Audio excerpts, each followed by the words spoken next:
Many fundamentalists still believe a lot of the crap that Brigham Young introduced, that Joseph Smith introduced, that the Orthodox Church has since sanitized, washed away, or kept in the background. And there are fundamentalists who believe in blood atonement. The Lafferty brothers, for example, were absorbed in the idea of blood atonement. And when the wife of one of the brothers wouldn't allow him to go and join this movement, they went and killed the wife and the baby. That was how the Laffertys ended up in prison. But blood atonement is a horrid idea, thoroughly unchristian, but it's what happens when you go and put men in charge of something as significant as people's lives.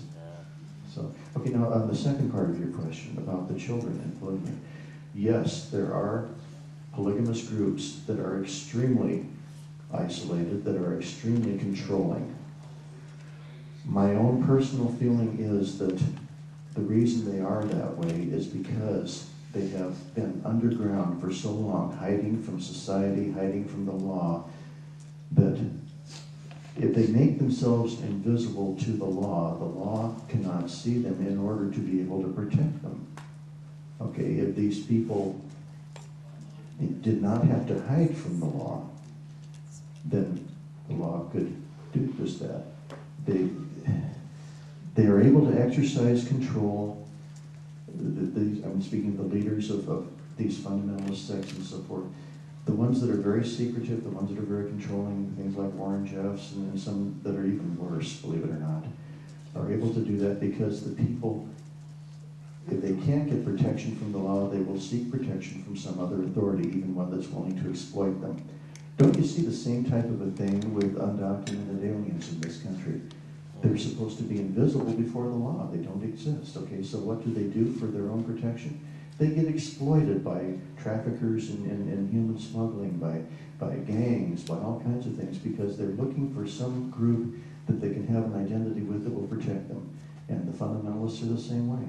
I think much of that would be solved if their lifestyle could be at least decriminalized to the point where they don't have to fear the law, and then they could be protected. Time for one more. Oh, just one. Your manic depressive comment reminded me of a question I needed to ask. Were you privileged to listen to Elder Holland's talk on Sunday afternoon? It seems like he was under assignment to protect us from people like you. And how would you deconstruct his rant? Is it working, by the way?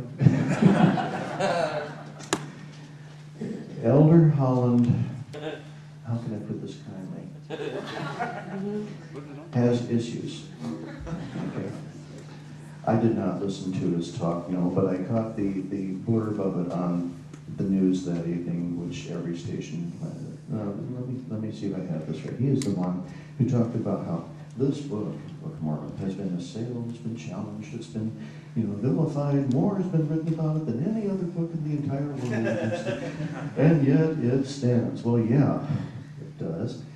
It stands if you stick it up on a prop like that, okay? But, I mean, if you want to ignore all that has been written about it for the last 150 years, and close your mind to everything else, the only reason the Book of Mormon stands is because it has so many unfortunate, exploited people propping it up. Anyone else who's looked at it, you answer that question yourselves. You're the best ones to answer it. Okay. All right. Thank you very much.